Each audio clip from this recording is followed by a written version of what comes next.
సంతోషం అండి. దైవికమైన కార్యక్రమం జరుగుతున్నప్పుడు అందరం తీసుకెళ్ళి లోపల కూర్చోబెట్టకూడదు. ఎక్కడ కూర్చోబెట్టాలి? రామలక్ష్మి గారు కార్యక్రమంలోకి వచ్చిన వారిని కార్యక్రమంలోనే కూర్చోబెట్టండి. లోపల కూర్చోబెట్టడం వల్ల ఉపయోగం లేదు. వాళ్ళు ఎందుకు వచ్చారంటే ముచ్చట్లాడుకోవడానికి కాదు. వచ్చిన వాళ్ళందరినీ కూడా వేదికలో కూర్చోబెట్టండి. నిరభ్యంతరంగా మీరు కుర్చీలేసి మీరు ఎక్కడ కూర్చుంటే వచ్చిన వాళ్ళందరూ ఎక్కడే కూర్చుంటారు. మీరు లోపల కూర్చుంటే వాళ్ళ లోపల కూర్చుంటారు. మీరు వచ్చిన వాళ్ళందరూ మీ దగ్గరికి వస్తారు. మీరు ఎక్కడ కూర్చుంటారు. మీరు లోపల కూర్చుంటే వాళ్ళని ఏమి కూడా ఈ కార్యక్రమం తెరవకుండా చేసిన వాళ్ళు అవుతారు అంతే. ఏది ఏమైనప్పటికీ ఈ రోజున మరి సమయం చాలా తక్కువ ఉంది. ఈ సమయంలో నేను కొన్ని మాటలు తెలియపరుస్తాను. కట్ట రాజు గారిని అలాగే సువర్ణరత్నాన్ని ప్రేమించి 8 కుమారులు కుమార్తెనిచ్చాడు. ఇచ్చిన దేవుడు వారిని ఎంతగానో అభివృద్ధి పరుస్తూ ఉన్నాడు. మరి ఈ రోజున ఒక ప్రత్యేకమైన కార్యక్రమాన్ని ఏర్పాటు చేశారు. ఏమిటంటే గనుక ప్రియ కుమార్తె జ్యోతిని దేవుడు బాల్య దిశ నుంచి యవన దిశలోనికి దేవుడు నడిపించాడు. గనుక ఈ రోజున ఈ కార్యక్రమం చేసేది డాక్టర్లు కాదు, మనుషులు చేయలేని పని ఎవరు చేశారంటే ప్రభువే చేశాడు. ప్రభువే చేశాడు. దేవుని బిడ్డలు, ఇది ప్రభువు చేసిన కార్యం. ప్రభు చేసిన కార్యమును కనుక ఖచ్చితంగా మనం ఎవరిని కనపరచాలి? ప్రభువుని కనపరచాలి. కనుక ఈ కార్యక్రమం నిమిత్తము ఒక మాట మీకు జ్ఞాపకం చేస్తాను. నాకు కొరకు అంత మంచి బాటలోకి ఇవ్వండి. దేవుని స్తోత్రం. ఒక మాట ఈ రోజు మీకు జ్ఞాపకం చేయడానికి నేను ఇష్టపడుతున్నాను. పరమగీతముల గ్రంథము 8వ అధ్యాయం 8వ వచనాన్ని ఈ రోజున దేవుని వాక్యముగా నేర్చుకుందాం. పరమగీతముల గ్రంథం 8వ అధ్యాయం 8వ వచనాన్ని. నాకు ఒక చిన్న చెల్లెలు కలదు, దానికి ఇంకను వయసు రాలేదు. వివాహం కాలం వచ్చినప్పుడు మేము దాని విషయము ఏమి చేయుదుము. చిన్న ప్రార్థన చేసుకుని ఈ కార్యక్రమాన్ని ముందుకు కొనసాగించుకుందా. మమ్మలను శాశ్వతమైన ప్రేమతో ప్రేమించి మా కొరకు ప్రాణ పెట్టిన తండ్రి మీకు వందనాలు స్తోత్రాలు చెల్లిస్తూ ఉన్నా. ఎంతవరకు పాటల ద్వారా నీ నామములకు మహిమ తెచ్చుకున్నా. నీ దాసురాల ద్వారా కొన్ని మాటలు అందరికీ వడ్డించావు. చేరి వచ్చిన బిడ్డలందరిని చూస్తూ ఉన్నారు కనుక మందరికి వృద్ధులోనికి తేబడిన కుమార్తె జీవితంలోనికి కావలసిన నీ మాటలు నీవే మాకు వడ్డించి మమ్మల్ని బలపరచుమని యేసునందు ప్రార్థించి వేడుకొనుచున్నాము పరమ తండ్రి, ఆమేన్. ప్రభునందు అత్యంత ప్రియమైన దేవుని బిడ్డ, ప్రభునందు అత్యంత ప్రియమైనటువంటి దేవుని బిడ్డారా, ఈ చదవబడిన వాక్య భాగముల నుండి ఈ రోజున ప్రభు మనతో మాట్లాడుతున్నటువంటి వాక్యపు మాట, వయసు వచ్చిన వారికి ఉండవలసిన లక్షణాలు ఏంటి అనే మాటతో ఈ రోజున ప్రభు మనతో మాట్లాడడానికి ఇష్టపడుతూ ఉన్నారు. దేవుని బిడ్డారా, ఇక్కడ మనం చూస్తే ఈ పరమగీతముల గ్రంథములో వరుడైనటువంటి క్రీస్తుని గురించి, వధువుని గురించి వ్రాయబడి యొక్క మాటలో అక్కడ మాట్లాడుతున్నటువంటి ఒక వ్యక్తి అంటున్నారు. ఏమంటారు తెలుసా? మాకు ఒక చిన్న చెల్లులు కలదు. మాకెవరున్నారంట? ఒక చిన్న చెల్లులు కలదు, ఆమెకు వయసు రాలేదు అంటున్నాడు. వయసు రాలేదు. వయసు వచ్చిందని ఎవరిని అంటారు? ఇప్పుడు చెప్పండి, వయసు వచ్చిందని ఎవరిని అంటారు? వయసు వచ్చేసింది కదండి, ఎవలా పడతా కదా ఎందుకు తిరుగుతున్నావు? ఇప్పుడు జ్యోతికి ఏమొచ్చింది? ఇప్పుడు వయసు వచ్చింది. ఏ వయసు? ఫలించేటువంటి వయసు, అభివృద్ధి కలిగించేటువంటి వయసు. ఈ వయసులోకి వచ్చినప్పుడు ఈ కుమార్తె, ఈమె ఎవరికో తెలుసా? ఇదిగో గణేష్ గారికి, విజయ్ గారికి ఒక చిన్న గారాల చెల్లులు. అయితే ఈ చెల్లెల గురించి తన అన్నలు అంటున్నారు, అయ్యా ఇదిగో మాకు ఒక చిన్న చెల్లులు, గారాల చెల్లులు కలదు. ఆమెకి వయసు వచ్చినప్పుడు మేము ఏమేమి చేయుదము అంటున్నారు. ఈ రోజున తల్లి గారు అయితే ఫంక్షన్ చేయడానికి రూపాయి కూడా లేదండి. మరి కొడుకులు మాత్రం మా చెల్లికి ఏమి చేయాలి అంటారు.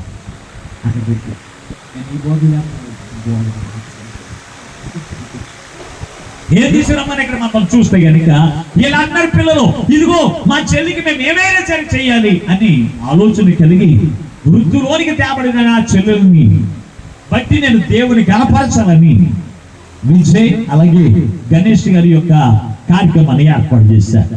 అయితే దేవుని బిడ్డలారా, వయస్సు ఎవరు తీసుకుని వస్తారు అంటే, వయస్సు రాలేదు. 15 సంవత్సరాలు వచ్చినా, 17 సంవత్సరాలు వచ్చినా, 18 సంవత్సరాలు వచ్చినా వయస్సు రాలేనటువంటి పిల్లలు లేరా? వారు ఫలించడానికి, వివాహానికి అర్హులు కాదు. ఎందుకో తెలుసా? వారికి ఫలింపు వారికి లేదు, అభివృద్ధి వారికి రాలేక ఈ రోజున ఎంతో మంది డాక్టర్ల దగ్గర హార్మోన్ లోపమని, లేకపోతే ఏదో ఒక లోపమని ఏం చేస్తారో తెలుసా? వృద్ధిలోనికి రానటువంటి వారు అనేక మంది ఉన్నారు. మరి ఈ కుమార్తెను దేవుడు వయస్సు వచ్చేటట్లు చేస్తాడు. దేనికి? ఈమె పుష్పించడానికి, ఈమె కాయలు కాయడానికి వయస్సు వచ్చింది. దేవుని బిడ్డారా, పువ్వులు పూయక ముందు చెట్టు అనుకుంటుంది తెలుసా? చెట్టు ఇంకెవరు చూడరు. ఎప్పుడు చూడమోదడతారు? పూత పూసినప్పుడు ఆ చెట్టుకి ఏమవుతుంది? పూత పూసినప్పుడు ఆ చెట్టుకి ఏమవుతుంది? అప్పుడు వరకు అందం రాదు. పువ్వులు పూయగానే ఆ చెట్టుకి ఎలాగైతే అందం వస్తుందో, అలాగే పిల్లలకి కూడా వయస్సులోనికి వచ్చిన వారికి ఏమవుతుందో తెలుసా? అందం వస్తుంది. ఇప్పుడు వరకు ఈ పనికి మళ్ళీ ఎవరు చూడరు. ఇప్పుడు వరకు ఆ కుమార్తె ఎక్కడికి వెళ్తున్నా చూడరు, ఎవరు పట్టించుకోరు. వయసు వచ్చిన తర్వాత దేవుడిచ్చిన అందమును బట్టి అందరి కన్ను దృష్టి పడవచ్చు, అందరి కన్ను దృష్టి పడవచ్చు. ఆ కన్ను దృష్టి నీ మీద పడినప్పుడు, ఆ కన్ను దృష్టి నుంచి, అపవాదిక క్రియల నుంచి నువ్వు జయించి నీవు ఒక పవిత్రమైన జీవితమును జీవించాలంటే నీకు కావలసినవి 3 ఉన్నాయి. చెప్పమంటారా? 3 ఉన్నాయి. ఆ 3 మాటలు ఈ రోజు మీకు చెప్పి నేను వాక్యాన్ని ముగిస్తాను. ఎందుకంటే వృద్ధులోనికి తేబడిన కుమార్తె ఒకటి కాదు, కానీ ఇక్కడ వృద్ధులోనికి రాబోతున్న బిడ్డలు ఉన్నారు, వృద్ధులోనికి వచ్చిన బిడ్డలు కూడా ఉన్నారు. వీరందరిని ఉద్దేశించి ఈ రోజున ఒక వాక్యాన్ని మీకు జ్ఞాపకం చేయడానికి ఇష్టపడుతున్నాను. పరిశుద్ధ గ్రంథములో అపోస్తలుడైన పౌలు హెబ్రీయులకు రాసిన పత్రిక 5వ అధ్యాయము 14వ వచనాన్ని ఒక్కసారి చదువుకుందాం. హెబ్రీయులకు రాసిన పత్రిక 5వ అధ్యాయము 14వ వచనాన్ని.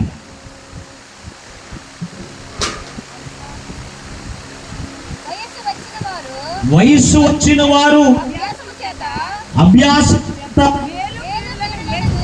మేలులను వివేచించుటకు ఏంటంట? చూడండి, 1 అభ్యాసము చేయుటకును, అభ్యాసము చేయుట మేలు, కీడును వివేచించుటకు సాధకము చేయవలెను. జ్ఞానేంద్రియములను కలిగి ఉన్నారు కనుక బలమైన ఆహారము వారికే తగును. ఇక్కడ 3 విషయాలు ఉన్నాయి. వయస్సు వచ్చిన వారికి అన్నాడు అక్కడ, అవునా లేదా? ఏమని ఉంది అక్కడ? వయస్సు వచ్చిన వారికి 3 ఉన్నాయి. 1 అభ్యాసము చేయుట మేలు, మొట్టమొదటి మాట. 2వది కీడు కలగకుండాన్నట్లు సాధకము చేయవలెను. 3వది బలమైన ఆహారము పెట్టాలి. 3 ఉన్నాయి. వృద్ధులోనికి రాగానే ఏం చేస్తారు తెలుసా? నా కుమార్తె బలవంతురాలిగా ఉండాలి అని నూనెతో కూడిన ఆహార పదార్థములు, అరుసులు కాడించి, గారెలు కాడించి అనేకమైనవి తీసుకుని వచ్చి కుమార్తెకు పెడుతూ ఉంటారు. ఎందుకు పెడతారో తెలుసా? ఆ కుమార్తె ఇప్పుడు ఏం చేయబడాలంటే బలపరచబడాలని ఉద్దేశంతో. అయితే ఇక్కడ మనం చూస్తే అభ్యాసము చేయాలి అన్నా. ఇది ఏ విషయంలో మనం అభ్యాసం చేయాలి? అభ్యాసం అంటే ఏమిటి అని మనం ఆలోచన చేయగలిగితే పరిశుద్ధ గ్రంథంలో చాలా చక్కని మాటలు ఉన్నాయండి. ఒక్కసారి మీరు చూడగలిగితే చూడండి. ఒకసారి అపోస్తుల కార్యముల గ్రంథం 20వ అధ్యాయం చదవండి. అపోస్తుల కార్యముల గ్రంథం 24వ అధ్యాయం 6వ వచనం. 24:16 వచనం. ఈ విధమున ఏంటంటే దేవుని ఎడలను మనుషుల ఎడలను ఎల్లప్పుడు నా మనస్సాక్షి నిర్దోషంగా ఉన్నట్లు అభ్యాసము చేసుకొనుచు ఉన్నాను. అంటే అభ్యాసం అనేది నేర్చుకోవడం. అభ్యాసం అంటే ఏంటి? నేర్చుకోవడం. అభ్యాసం అంటే ఏంటి? నేర్చుకునేవారిగా ఉండాలి. ఏ విషయంలోనూ నేర్చుకోకపోతే మనుషుల ఎడలను దేవుని ఎడలను పరిశుద్ధులుగా ఉండలేరు, నిర్దోషమైనగా ఉండలేరు. మరి అనుకుంటారు తెలుసా? దోషులుగా ఉంటారు. ఈ రోజున పిల్లల వయసు వచ్చిన అన్న తల్లిదండ్రులు ఏమంటున్నారు ఏమో తెలుసా? ఏమంటున్నారు? నీకేం చేయాలి ఊరుగా అంటారు. ఏమంటున్నారు? ఏమంటారు? జ్యోతి అంటుంది వాళ్ళ అమ్మనే, అమ్మా నీకు అదేం చేయాలి ఊరుగా, నువ్వు మాట్లాడక, నాకే తెలుసు అంట. అంటే అభ్యాసం అంటే నేర్చుకునే వారిగా ఉండాలి. ఏమి నేర్చుకోవాలి? ఆమెకు అన్ని తెలుసా అంటే తెలియదండి. ఇంటికి బంధువులు వచ్చినప్పుడు వారిని ఎలాగ లోపలికి ఆహ్వానించాలో, వారిని ఎలాగ గౌరవించాలో, ఎలాగ గౌరవంగా మాట్లాడాలో, దైవజనులతో ఎలా మాట్లాడాలో, దైవ సన్నిధిలో ఎలా మెసరాలో, ఇవన్నీ కూడా నువ్వేం చేయాలి? నేర్చుకోవాలి. నేర్చుకోక ఈ రోజున చాలా మంది భర్తలు ఏడుతున్నారు భార్యని బట్టి. నేర్పిస్తలేదు పిల్లలకే, చదివించే గొడవలు ఉన్నారు తప్ప ఎలాగూ మాట్లాడాలో, ఎలాగూ జీవించాలో, ఎలాగూ ప్రవర్తించాలో ఇవి నేర్పట్లేదండి. అక్కడ రాసిన మాటలు ఏది అభ్యాసం అన్నాడు? దైవభక్తి. ఏమనుంది అక్కడ? మనుషులు ఎదుటను దేవుని ఎడలను మనస్సాక్షి నిర్దోషంగా ఉండినట్లు అభ్యాసము చేసుకొనుచు ఉన్నాను అంటున్నాడు. దేవుని బిడ్డారా, మొట్టమొదటి చూస్తే అభ్యాసం అంటే నేర్చుకునే వారిగా ఉండాలి. అలా నేర్చుకున్న వాళ్ళు ఎవరు ఉన్నారు అంటే పరిశుద్ధ గ్రంథములో రెబ్కా అనేటువంటి కుమార్తె ఉంది. ఆమెకు తన తల్లిదండ్రులు ఏమి నేర్పారో తెలుసా? ఎవరన్నా బంధువులు వస్తే వారికి ఎలా ఆతిథ్యం ఇవ్వాలి, బంధువులు వచ్చినా స్నేహితులు వచ్చినా ఎవరు వచ్చినా కానీ వారిని ఎలాగ గౌరవించాలి, వారితో ఎలాగ మాట్లాడాలి, వారితో ఎలా మెసులుకోవాలి అనేవన్నీ నేర్పించారు. అందుకే దేవుని బిడ్డారా, ఎలియాజరు వారి గృహం యొద్దకు వచ్చినప్పుడు తల్లిదండ్రులు చెప్పక ముందే వారికి మంచినీళ్ళు ఇచ్చి వారితో ప్రేమతో మాట్లాడి వారిని ఇంట్లో కూర్చోబెట్టి తీసుకెళ్ళింది ఎవరో తెలుసా? రెబ్కా. అవన్నీ నేర్పింది ఎవరు? తల్లిదండ్రులే. అవి నేర్పకపోతే బంధువులు ఎవరైనా వచ్చారనుకో, ఎవరు మీరు అంటారు జ్యోతి. నేర్చుకోకపోతే ఏమంటది? ఎవరు? మా అమ్మ లేదు అంటారు. అది ఏదో చెప్దామని వస్తారు, నెలకుండా వెళ్ళిపోతారు. ఏదో చెప్దామని వచ్చి ఏం చెప్తారు? మెదలకుండా వెళ్ళిపోతారు. మాట్లాడతారు ఎవరితో తెలుసా? 10 మంది ఉంటారు కొందరు. ఎవరు? దురాత్మతో నింపబడినటువంటి వారు. సొల్లుబొలి మాటలతో మనుషులు పడగొడతానికి వచ్చిన వారితో మాట్లాడడం కాదు. నువ్వెవరితో మాట్లాడాలి? ఇదిగో బంధువులతో, స్నేహితులతో, అలాగే అధికారులతో, దైవజనులతో ఎలాగో మాట్లాడాలో, ఎలాగో నడుచుకోవాలో, ఎలాగో ప్రవర్తించాలో అది నేర్చుకోవాలి. అది మనకి ఎలాగుంటుంది తెలుసా? నేర్చుకుంటే ఎలాగుంటుంది తెలుసా? పిల్లలకి శిక్షగా ఉంటుందంట. నన్ను మా అమ్మేంటి ఎలాగ హింసించేస్తుంది అనుకుంటారంట. ఆ మాట ఉంది. చదవను ఒకసారి పరిశుద్ధ గ్రంథంలో మీరు చూడగలిగితే. హెబ్రీయులకు రాసిన పత్రిక 12వ అధ్యాయం 11వ వచనాన్ని కూడా చదవను ఒకసారి. అపోస్తలుడైన పౌలు హెబ్రీయులకు రాసిన పత్రిక 12వ అధ్యాయం 11వ వచనాన్ని. మరియు ప్రస్తుతమందు సమస్త శిక్షయు ఎలా ఉంటుందంట? దుఃఖకరముగా కనబడును కానీ సంతోషకరముగా కనబడదు. అయినను దాని యందు అభ్యాసము కలిగిన వారికి అది నీతి అను సమాధానకరమైన ఫలములు నీలో కనపడతాయంట. ఎప్పుడు? వారు చెప్తున్నాడమ్మా నువ్వు వెళ్ళకూడదమ్మా, ప్రార్థనకి వెళ్ళాలి అని చెప్తే ఆ ఫ్రెండ్స్ అంటారు, నేను సినిమాకి వెళ్తావు రా అంట. నువ్వు రాకపోతే నీతో మాట్లాడమంటారు. ప్రార్థనకి వెళ్ళేవాడు. అప్పుడు తల్లి ఏమంటది, నువ్వు వెళ్ళామంటే అతను ఊరుకొని కాళ్ళు చేతులు ఎరగొట్టి అతను ప్రార్థనకి రా అంటారు. అప్పుడు అది ఎలాగుంటుంది తెలిసే? పిల్లలకి శిక్ష లాగా ఉంటుందంట. ఏడుపు వచ్చేస్తా ఉంటుంది. ఓ పక్కన ఓ ఫ్రెండ్స్ తో మాట్లాడిపోతున్నాను. వాళ్ళు చెప్పినట్టు వారు చెప్పిన గాడికి నేను వెళ్ళలేకపోతున్నాను. ఏం చేస్తుంది? దుఃఖకరముగా శిక్షగా ఉంటుందంట. అది ఎప్పుడు దాని యొక్క ఆ శిక్ష యొక్క ప్రతిఫలం ఎప్పుడు కనపడుతుందో తెలుసా? సమాధానకరంగా ఎప్పుడు కనపడుతుందో తెలుసా? వివాహమైన తర్వాత కనపడుతుంది. నా తల్లి మాట చెప్పిన నా పవిత్రమైన జీవితం నేను కాపాడుకోవడం వల్ల ఇదిగో ఆ పరిశుద్ధమైన నీతి కలిగిన జీవితంలో ఇదిగో మనుషుల ఎదుట, దేవుని ఎదుట నా యొక్క మనస్సాక్షి ఎలాగుందో తెలుసా? ఆ పలానా కుమార్తె జ్యోతి ఎంత వినయంగా మాట్లాడుతుందండి, ఎంత ప్రేమతో మాట్లాడుతుందండి, ఎంత పరిచయం చేసేది ఏముందండి అని చెప్తుంది. ఎప్పుడు ఈ కుమార్తె పిండములో పడిన మొదలుకుని దేవుని మందిరములోనే దేవుని మాటలు వినే లక్షణం ఈ కుమార్తెకు దేవుడు ఇచ్చాడు. మరి యవన ప్రాయములోనికి రాకముందు కూడా దేవుని సన్నిధిలో పరిచర్య చేసేటువంటి కుమార్తె. మరి ఈ కుమార్తెకి ఇప్పుడు మంచి పేరు ఉంది, అవునా లేదా? మంచి పేరు ఉంది కదా, పాస్టర్ గారు నన్ను చాలా మంచిదని అనుకుంటున్నాడు, అసలు నా రూపము తెలవదేమో, ఒక్కసారి నా రూపము చూపించాడా పాస్టర్ గారు మా ఇంటికి రాకుండా పోతాడు అనుకుంటున్నావేమో. ఏది ఏమైనప్పటికీ అది అభ్యాసం చేయొద్దు. ఏది అభ్యాసం చేస్తావో తెలుసా? దైవ భక్తి అనేటువంటి అభ్యాసము చేయాలి. అభ్యాసం అంటే నేర్చుకునే వారిగా ఉండాలి. పెద్దలైన వారు, అనుభవం కలిగిన వారు నీకు నేర్పుతూ ఉన్నప్పుడు నేర్చుకునే వారిగా ఉండాలి. వయసు వచ్చిన వారు, అయ్యో నేను పెద్ద మనిషిని అయిపోయాను కదా, ఇదిగో నేను పుష్పావతిని అయిపోయాను కదా, ఇదిగో నాకు ఎవరు నేర్పవలసిన పని లేదు అంటలేదు.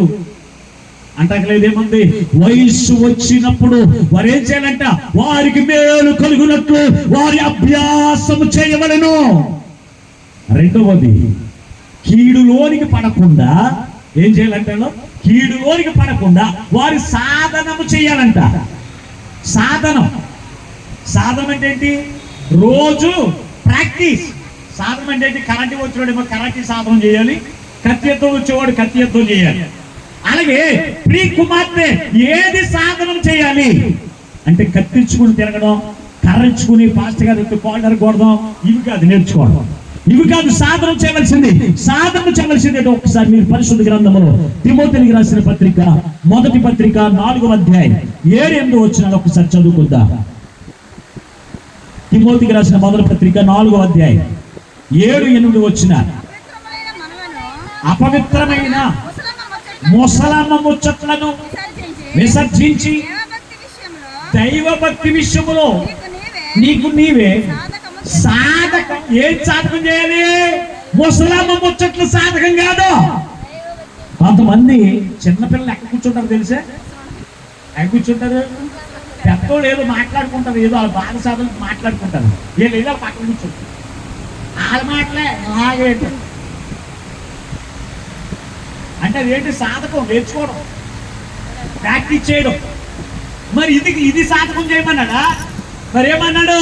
దైవ భక్తి అంటే నేను ఇప్పుడు ఖచ్చితంగా ప్రార్థనకి టైం అయిపోతుంది, నేను ప్రార్థనకి వెళ్ళిపోవాలని గమగమ రెడీ అయిపోవాలి. అంతేగాని అమ్మా నువ్వు బయలుదేరావా, నువ్వు వెళ్ళు, నేను వెనకాల వస్తానని చెప్పేసి వీళ్ళు పంపించేసి నువ్వు వెనకాల టీవీ సీరియల్ చూద్దాం కాదు ముసలమ్మలాగా. ఈ కుమార్తెకు ఒక్కదానికి వర్తించదండి. ఈ కుమార్తెకు ఒక్కదానికి వర్తించదు. మన మధ్యలో యవన ప్రాయములోకి నడిపించబడిన ప్రతి యవనస్తుడికి కూడా దేవుడు మనతో మాట్లాడుతూ ఉన్నాడు. తెలుసా ఏమి సాధకము చేయాలో తెలుసా? ఇదిగో దైవ భక్తి విషయంలో నువ్వేం చేయాలో తెలుసా? ఎప్పుడు కూడా కత్తి నూరెక్క ఉండాలి. ఎప్పుడు కూడా నేను రెడీ, ప్రార్థన ఎక్కడ రెడీ అని అంటున్నాను. ఆ దైవ భక్తి లేకపోతే, ఆ దైవ భక్తి లేకపోతే ఏమవుతుందో తెలుసా? పరిశుద్ధ గ్రంథంలో మీరు చూడగలిగితే పేతురు రాసిన మొదటి పత్రిక 2వ అధ్యాయం 14 వచనాన్ని చదవండి. పేతురు రాసిన మొదటి పత్రిక 2వ అధ్యాయం 14 వచనాన్ని. 2వ పత్రిక చూడండి.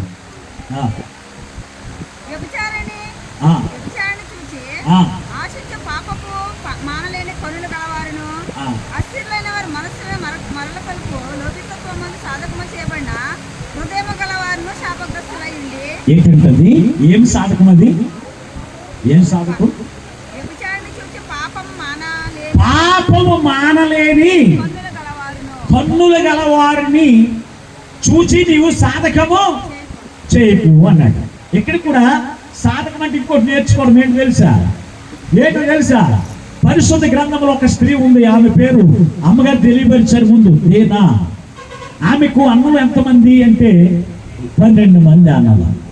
వీళ్ళందరూ అన్నారు, ఇదిగో ఈ ప్రాంతం మనకి తెలియని ప్రాంతంలో మనం వచ్చాం, నువ్వు ఎక్కడికి వెళ్తానికి వీల్లేదు, నువ్వు ఇంటి దగ్గర ప్రార్థన జీవితం గడుపు అని చెప్తే, స్నేహితులు ఎక్కడికో వెళ్తున్నారు, ఏదో దేశాన్ని చూడటానికి వెళ్తున్నారని దేనా వారితో కలిసి ప్రయాణం వెళితే అక్కడ ఒక రాజు ఉన్నాడు, ఆమె మీద కన్నేశాడు, ఆమెను చెరిపివేయబడి మళ్ళా గృహంలోనికి వచ్చింది. ఈ కుమార్తె సాధకము చేయవలసింది దైవ భక్తిని విడిచిపెట్టి నీ ఫ్రెండ్స్ ఎక్కడో అరకలోయలు చూస్తున్నారని, బీచ్లు చూస్తున్నారని, లేకపోతే పార్టీలు పెట్టుకుంటున్నారని వాటిని అభ్యాసం, వాటిని సాధకం చేయకూడదు. ఏం సాధకం చేయాలో తెలుసా? దైవభక్తి.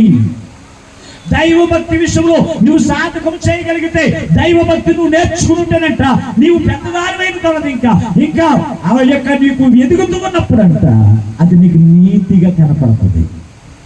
అప్పుడు వరకు నీకు చెప్తున్నప్పుడు, అమ్మా అక్కడికి వెళ్ళొద్దంటే నీకు కష్టంగా ఉంటుంది, అది చేయొద్దంటే నీకు కష్టంగా ఉంటుంది, సెల్ ఫోన్ చూడొద్దంటే కష్టంగా ఉంటుంది. ఈ రోజు సెల్ ఫోన్ చూసిన టైము, అందులో ఒక 10 నిమిషాలు దేవుని వాక్యం చదవగలిగితే నీకు ఎంత పరిశుద్ధత వస్తుందో తెలుసా? పొద్దున్న లేస్తే చాలు సెల్ ఫోన్లు పట్టుకుని వదులుతలేదండి ఈ రోజున. ఎప్పుడు వరకు నిద్ర కూడా ఉండట్లేదు. రాత్రి 1 గంట అయిపోయినా 2 అయిపోయినా సెల్ ఫోన్ వదలట్లేదని దేవుని బిడ్డారా. అదే టైంలో దేవుని వాక్యమును చదువుతూ సాధకము చేయగలిగితే నీవెంత పరిశుద్ధురాలుగా ఉంటావో తెలుసా? ఆ దైవ భక్తులు నువ్వేం చేయాలి? ఇప్పుడు వరకు నువ్వు ఏదే దైవ భక్తి కలిగి ఉన్నావు, అదే దైవ భక్తి నీకేం చేయాలంటే ఇంకా కత్తి నూరేయాలి. నా భక్తి సరిపోవట్లేదు. కోడి కోసేవాడు కత్తిని ఏం చేస్తాడు? ఇంటికా నూరుతాడు, సరిపోయింది అనుకుంటాడా? మళ్ళీ ఏం చేస్తాడు? కోడి కొంచెం దగ్గర వచ్చాడు, మళ్ళా నూరేస్తూ ఉంటాడు. ఎందుకంటే కత్తి చాలా పొదిరిగా ఉండాలి. అలాగే ఆ కత్తిని చూసి శత్రువు గాయపరచబడి శత్రువు కూలిపోవాలి. అలాగే సాతానుడు జయించే కుమార్తెగా ఈ కుమార్తె ఉండాలి అంటే ఈమెం చేయాలి తెలుసా? దైవ భక్తి అనేటువంటి కత్తిని నూరంతా ఉంటే సాతానుడు జయించేదిగా ఉంటుంది, సాతానుడు తరిమి వేసేదిగా ఉంటుంది దేవుని బిడ్డ. లేకపోతే నీ కత్తి పొదులు ఉండదు, ఆ సాతానే నీ మీద దాడి చేస్తుంది. నేనేం చేస్తా తెలుసా? లోబరుచుకునేటువంటిదిగా ఉంటుంది. దేనా దైవ భక్తిలో సాధనం చేయట్లేదు. ఏదైనా ఇదైనా కాదు. యాకోబు యొక్క కుమార్తె దేనా, యాకోబు యొక్క కుమార్తె దేనా దైవ భక్తి అంటే పట్టించుకునేది కాదు. దేవుని ప్రార్థన కూర్చుని ప్రార్థన చేయడం విషయంలో పట్టించుకునేది కాదు. ఈ రోజున చాలా మంది యవన ప్రాయములకు వచ్చినప్పుడు ఏదో వంక పెట్టుకుని తల్లిదండ్రులకు ఏదో చెప్పి బయటికి వెళ్ళి ఏ పనులు చేస్తున్నారు ఎవరికి తెలుసు? కనుక నువ్వు చేయవలసిన పని ఏంటో తెలుసా? ప్రతిదీ ఆ పిల్ల ఇదిగో సెల్ ఫోన్ ఏం చేస్తుంది, ఆమెకు పవర్ ప్రవర్తన ఉంటుంది, ఆమె మాట ఉంటుంది, అన్ని నేర్పించాలి. ఎవరు నేర్పించాలి? తల్లే నేర్పించాలి, సోనరత్న నేర్పించాలి. అంతేగాని నాకేం తెలిసిందంటే ఎలా కుదురుతుంది? నాకేం తెలుసు అంటే కుదరదు. ఖచ్చితంగా నువ్వేం చేయాలి? నువ్వు నేర్చుకోవాలి, నీ పిల్లలకి నేర్పించాలి. ఇంకా మూడో విషయాన్ని మీకు జ్ఞాపకం చేసి నేను వాక్యాన్ని ముగించేస్తాను. మూడవది ఏంటంటే బలమైన ఆహారము పెట్టాలంట. వయసు వచ్చిన వారికి మేలు పొందుకునేటట్లు చేసేది ఒకటి అభ్యాసం అయితే, రెండవది కీడును జయించేది సాధకం అయితే, మూడవది ఏంటంటే బలమైన ఆహారం. నేను వాక్యంలో నుంచి ఇంక నేను ఎక్కడికి వెళ్ళట్లేదు. ఎబ్రీ పత్రిక 5వ అధ్యాయం 14వ వచనం నుంచి నేను ఎక్కడికి వెళ్ళట్లేదు, అక్కడే ఉన్నమాట. అక్కడ అంటున్నాడు బలమైన ఆహారము వారికి పెట్టాలి, వయస్సు వచ్చిన వారికి. ఈ బలమైన ఆహారం అంటే ఏంటి? ఆ కుమార్తె ఈ రోజున పుష్పవతి అయింది, లేకపోతే పెద్ద మనిషి అయిందంటారు. తెలుగులో అంతా ఇంతకుముందు వాళ్ళందరూ ఏమని చెప్తారు? నా కుమార్తె పెద్ద మనిషి అయిందంటారు, లేకపోతే నా కుమార్తె పుష్పవతి అయిందంటారు. పుష్పవతి అంటే ఏంటి? పువ్వులు కాసేటువంటి వారు కనుక పోత అనుభవంలోనికి వచ్చింది కనుక పుష్పవతి అయిందని చెప్తూ ఉంటారు. వీళ్ళకి ఏం పెడతారు తెలుసా? పుష్పవతి అయిందని వెంటనే వాళ్ళకి మంచి ఆహారం పెట్టాలి, నూనె పట్టించేయాలి, నూనె తాగిచ్చేయాలి, పూర్లు తినాలి, గారెలు తినాలి, అవి తినాలి, సేమియాలు తినాలి. అవన్నీ ఎందుకు పెడతారంటారు? అది ప్రేమ వలని శరీరం అంతా కూడా బలపరచబడాలి. శరీరం బలంగా ఉంటే సరిపోద్దా? ఆత్మ కూడా బలంగా ఉండకపోతే ప్రతి చిన్న విషయానికి గుండె ఆగిపోతూనే ఉంటుంది. ఒక్కొక్కడు ఎంత ఆవు ఉంటాడు, ఏదైనా వార్త చెప్తే కింద ఆగిపోతాడు. ఏంటంటే ఒక్కొక్కరు చాలా ఉంటారు, ఆయనకి ఏదైనా వార్త తెలిస్తే ఏమైపోతారు? దవ్యాలు పడిపోతారు, లేకపోతే అమ్మాయి అమ్మాయి అటువంటి మాట చెప్పడం కింద పడిపోతారు. ఎంత ఆవు ఉంటారని చెప్తూ ఉంటారు. అంటే ఆత్మ కూడా ఎలా ఉండాలి? బలంగా ఉండాలి. ఆ బలంగా ఉండడానికి ప్రభు మనతో మాట్లాడుతున్నటువంటి మాట ఆత్మ సంబంధమైన ఆహారం కూడా పెట్టాలంట. ఒకసారి కొరింథీయులకు రాసిన మొదటి పత్రిక 10వ అధ్యాయం 3వ వచనం ఒకసారి చదువుకుందాం. కొరింథీయులకు రాసిన మొదటి పత్రిక 10వ అధ్యాయం 3వ వచనం ఏంటంటే అందరూ ఆత్మ సంబంధమైన ఒకే ఆహారము భుజించిరి. భుజించిరి. అందరూ ఆత్మ సంబంధమైన ఒకే పానీయము. ఓకేనండి, మీరు చూసుకున్న పిల్లకే చెప్పదు, మీరు అయిందని చెప్పి లేకపోతే నాది అయిన తర్వాత మీరు తీసుకోండి. బోల్ టైం ఇచ్చేస్తాను మీకు. దేవునికి స్తోత్రం. హల్లెలూయా. ఏం తినాలంట? ఆత్మ సంబంధమైన అపోస్తలుడైన పౌలు కొరింథీ సంఘంలో ఉన్న వారందరూ కూడా ఆత్మ సంబంధమైన ఆహారమును వారు ఏం చేశారంట? భుజించారు. ఆత్మ సంబంధమైన ఆహారం అంటే ఏంటి? వాక్యము కదా. ఆత్మ సంబంధమైన ఆహారం అంటే ఏంటి? వాక్యమే. ఈ వాక్యము ద్వారా మనకేమవుతుంది తెలుసా? బలం వస్తుంది. ఆ మాట కూడా మీకు అర్థమవడానికి అపోస్తలుల కార్యముల గ్రంథం 9వ అధ్యాయం 18వ వచనాన్ని కూడా చదువుకుందాం. అపోస్తలుల కార్యముల గ్రంథం 9వ అధ్యాయం 18వ వచనాన్ని. అప్పుడే అతని కన్నుల నుండి వాళ్ళ వంటివి రాలగా దృష్టి కలిగి లేచి బాప్తిసం పొంది తరువాత ఆహారము పుచ్చుకుని బలపడెను. అపోస్తలుడైన పౌలు ఎప్పుడు బలపడ్డాడు తెలుసా? చూడగలట. ఏ ఆహారం అది?